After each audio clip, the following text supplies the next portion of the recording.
नमस्कार सर्वांना, स्वागत आहे तुमचं कावेरीज किचन कथा या यूट्यूब चॅनलमध्ये। आज आपण बनवणार आहोत व्हेज चीजी पराठा।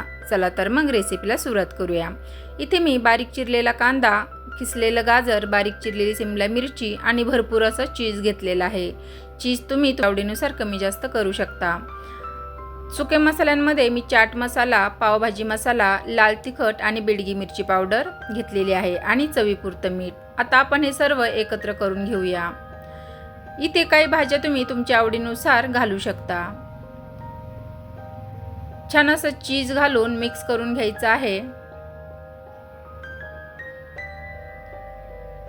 आता सुके मसाले देखील यामध्ये घालून मिक्स करून घ्यायचं आहे।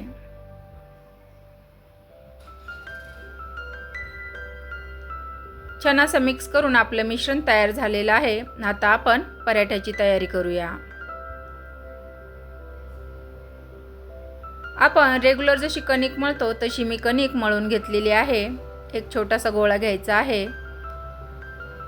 छान असं आपण याची पारी तयार करून घ्यायची आहे।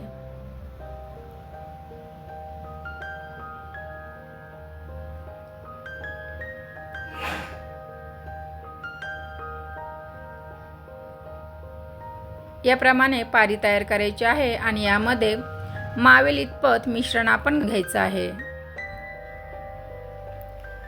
खूप जास्त मिश्रण यामध्ये घालायचं नाहीये। खूप जास्त मिश्रण घातल्यामुळे पराठा फुटण्याची शक्यता असते। त्यामुळे पारीमध्ये मावेल इतपतच आपल्याला मिश्रण घालून घ्यायचं आहे। छान असं बंद करून घेऊया आणि हलक्या हाताने पराठा लाटून घेऊया।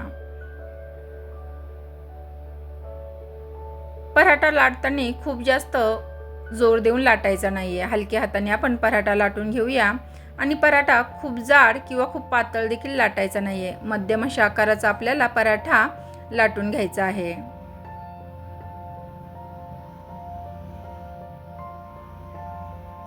छान असा आपला पराठा लाटून झालेला आहे। आता आपण शेकून घेऊया। आपला तवा गरम झालेला आहे। आता आपण याला अगोदर थोडंसं बटर लावून घेऊया। इथे मी बटरचा वापर करत आहे। तुम्ही तेल किंवा तुपाचा देखील इथे वापर करू शकता। यावर पराठा घालून घ्यायचा आहे। पराठा पलटून घेऊया। सुंदर असा रंग देखील पराठ्याला आलेला आहे। वरच्या बाजूला आता आपण बटर लावून घेऊया।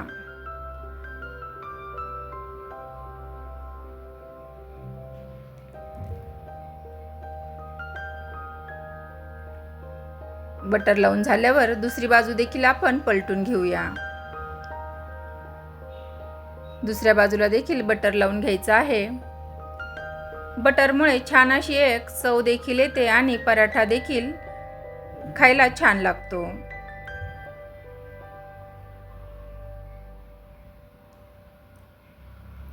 दोन्ही बाजूने आपण पराठा शेकून घेऊया। सुंदर असा आणि चविष्ट असा आपला व्हेज चीजी पराठा तयार आहे। तुम्ही पाहू शकता सुंदर असा आपला पराठा तयार झालेला आहे। बाकीचे देखील पराठे आपण करून घेऊया। ही रेसिपी तुम्हाला कशी वाटली कमेंट करून नक्की सांगा। आवडल्यास लाईक, शेअर आणि सबस्क्राईब करायला विसरू नका। व्हिडिओ पाहण्यासाठी धन्यवाद।